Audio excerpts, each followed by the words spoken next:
First up, I got a Sony SLHF900. The complaint on this one is it has trouble tracking it up. We'll try a couple different tapes and see what happens. This one does not support Beta 1S, so we're going to put a Beta 2, Super Beta 2 tape in, and we'll see how this one, how this works.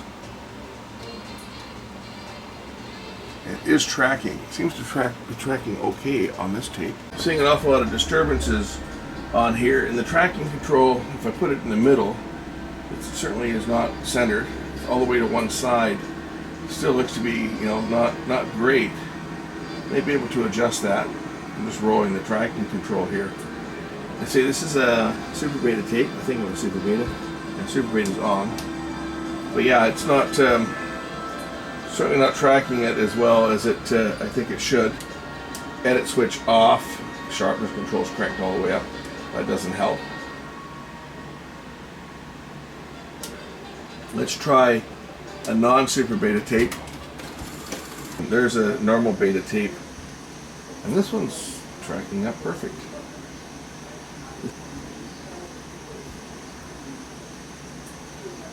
And that seemed to be tracking fine.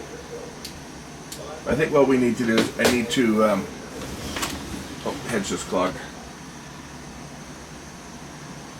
I need to put the alignment tape on here and check it out. I was looking to see if this one has a PCM switch. Many of these machines, when you switched them to line input, they turned off the dropout compensator. No, it's a separate switch on this. There's PCM switch there. That turns off the dropout compensator. Right? And you'll see the dropouts will really show up as streaks instead of being compensated. See the dropouts? You'll see it there. See a dropout like that with the PCM turned off. You'll see that the dropouts are there, but they'll just appear as a gray because the dropout compensator repeats the previous line and fills it in with the previous line delayed. That's a head clog, that. Anyway, let's get the top off this one and do an inspection first of all.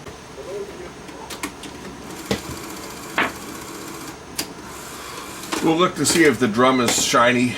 Sometimes the shiny drums will cause tape stiction, which can certainly affect the tracking. This came from the same guy that sent me the 750 that I had to rework. It came from back east from Toronto. Okay, how does our upper drum look? This one may have already been done. Looks like it was done. And it is not shiny because I think I probably did this. I probably did this a couple of years ago. It's marked on here indicating it's off. It's been off, and generally I mark them with a scratch so that I know that I've had it off. You can see I do that, but others probably did the same as well. This may have been serviced somewhere else. But anyway, the upper drum does not appear to be overly over shiny. That doesn't appear to be polished.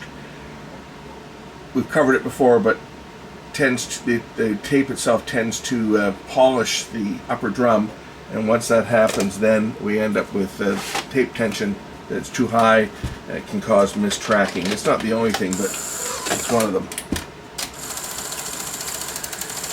This has probably had the gear. I bet you I did the gear on this one. The gear was cracked, and I bet you it's what it was in for before. It was a broken gear. It wouldn't load. When you epoxy the gear back on, there's a tooth that's broken, and you hear it go every time it goes around. That's probably what this was in for. But let's just check the alignment, and I'm going to throw my alignment tape in. Just make sure that the heads are clean first.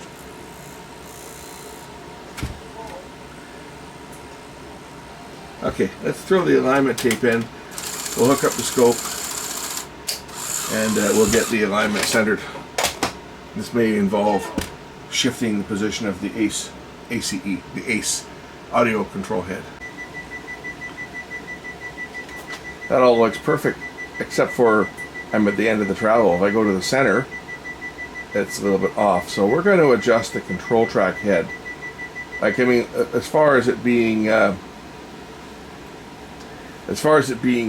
flat, you really can't ask for anything better than that. But centering wise, it looks to be a bit off center.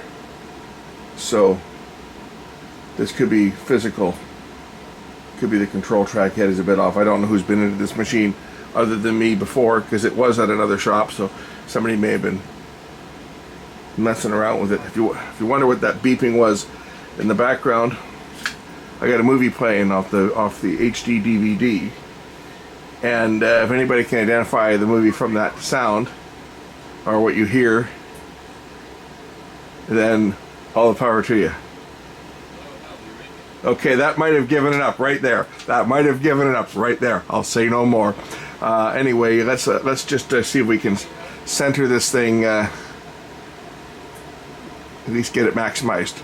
Okay, all right. We're gonna loosen these screws off just a bit, so that I can adjust the actual position of the audio control head by just moving it back and forth slightly, and I'll show you the waveform as I do that. I'll maximize the waveform. I've got the control now in the center position. We'll maximize it. Okay, so let's just move the position of that head ever so slightly and maximize the signal, and then tighten down the screws and make sure it doesn't change when I tighten the screws down.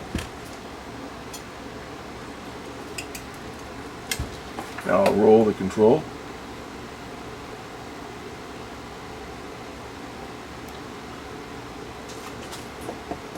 Oops. My probe fell off. Okay. My probe fell off again. God damn it.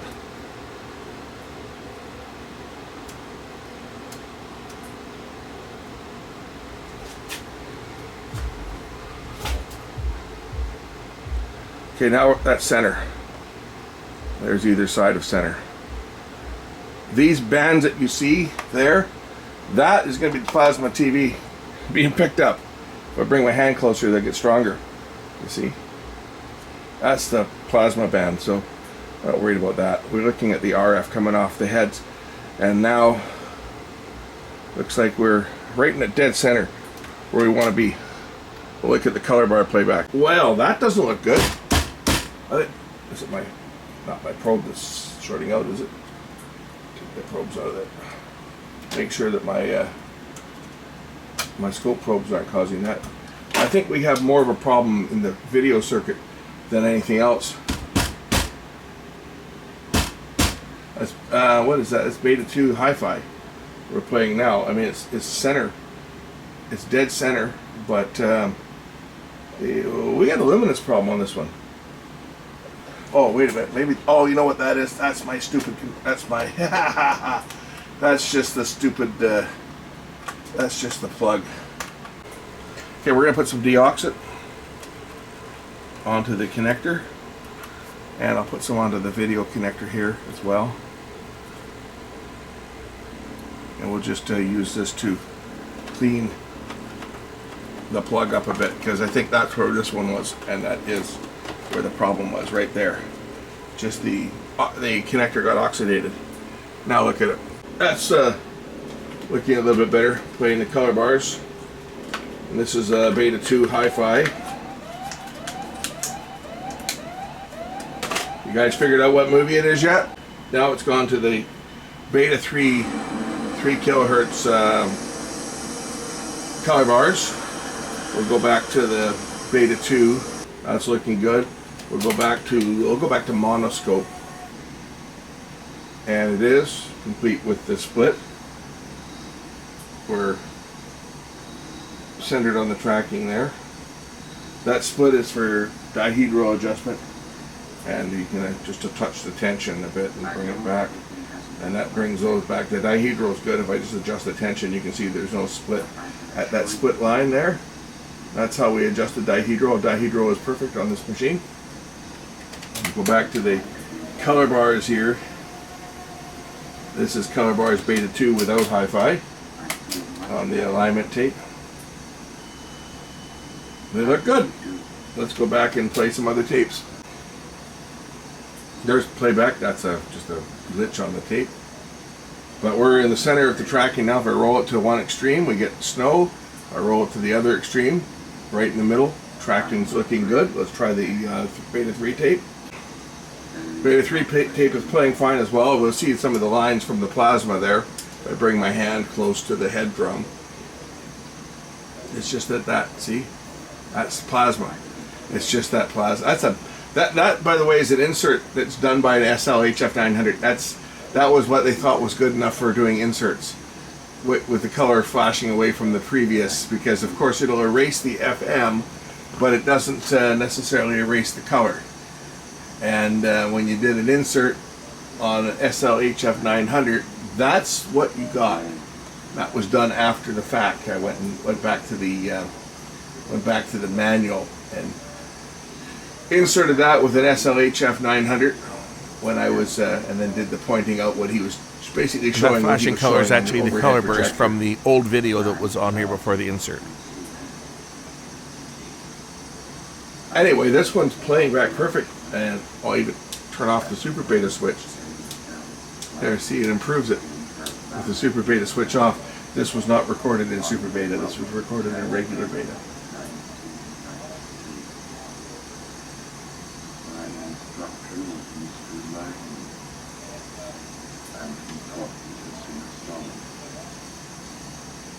You guys figured out what movie it is yet? I'm sure everybody knows which one it is. Probably get a copyright strike for the soundtrack playing through in the background, even though it's just spoken dialogue.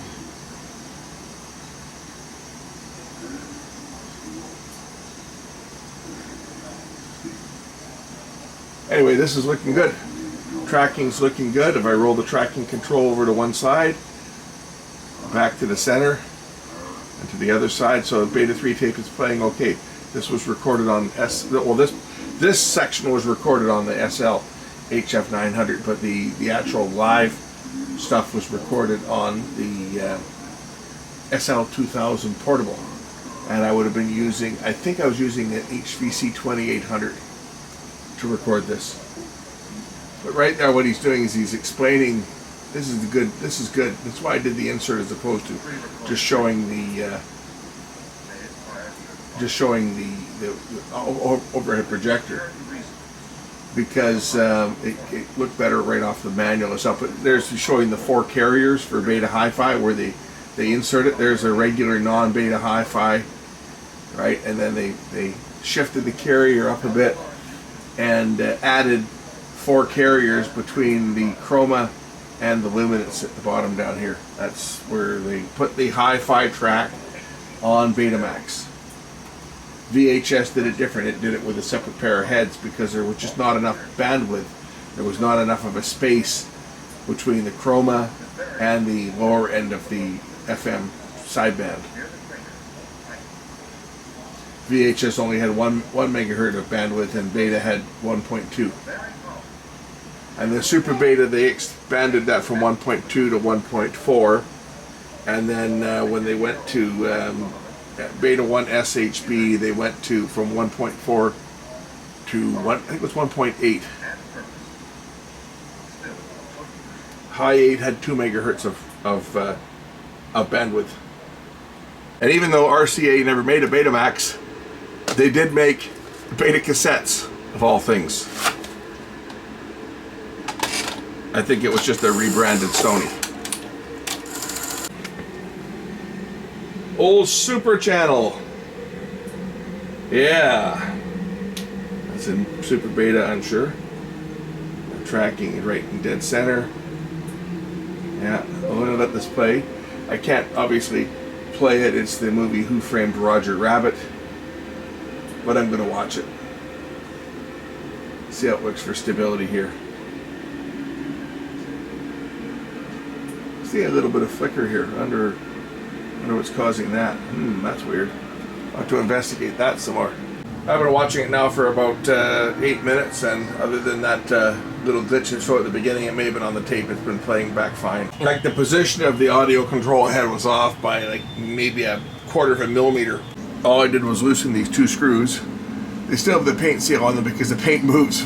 It's not glued down. But that screw, and then you just slide this back and forth the position of this. That's all I did. I didn't touch any of the guides. The guides are looking fine. The RF is looking good.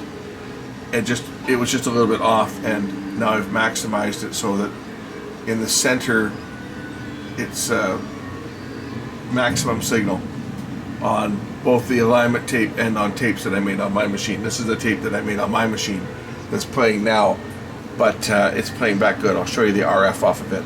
As you can see, it's absolutely perfect. If I roll the tracking control, it goes down. There's the center detent position right there. It's I think as good as we're going to get this. It's looking good. Levels are fairly straight all the way across here. That's looking good. Picture's looking good now. Say the tracking was off a little bit. We've fixed that. There's another hint of the movie that I'm watching off of HD DVD. I'm checking out all my Warner Brothers discs that everyone says, oh, those Warner Brothers HD DVDs all have suffered from disc rot. Well, I've gone through like 4 of them so far, and every one of them has been perfect. So maybe it was just in certain countries that they had bad pressing, but these ones here, these would have been pressed in Canada probably. These ones are looking good. Anyway, I'm gonna let this run, play this tape through, throw a few other tapes through it, but I think we're good on this one, and the fellow that owns it can get back to his archiving job, because that's what he's doing. He was telling me a few years ago, I've serviced several decks, and I serviced this one for him before. This might have been one, I know that the gear was, I think this might have been one that we had to do something with the motor because the Hall effect wasn't working on it, and we changed out one of the stator assembly from one of my machines. You know the part I'm talking about. I'm talking this part here, right? I'm talking that. They had a bad Hall effect, so I swapped one out with one of my scrap machines to get it going. I'm pretty sure this is the machine I had before. It was a while back. Anyway, I say it's playing perfect now. As you can see, no glitching. It's looking great. Just before I end this, for those wondering, pin 3 is the RF, and pin 5 is the switching signal, the head switching. Or I guess you could count it pin 1 if you're looking at it the other way, depending on how you're looking at it, right? But pin on the end is your switching point. That's your reference for the switching for your scope. And the pin in the middle, pin 3, that's the RF. Those are the 2 you hook your probes to for checking the RF and aligning it. And for those that are looking for capturing direct from the RF for like the Doomsday Project, that one is where you would take your RF from the heads, and that would give you the raw RF for everything. Thanks for watching. We'll catch you in the next one. Bye.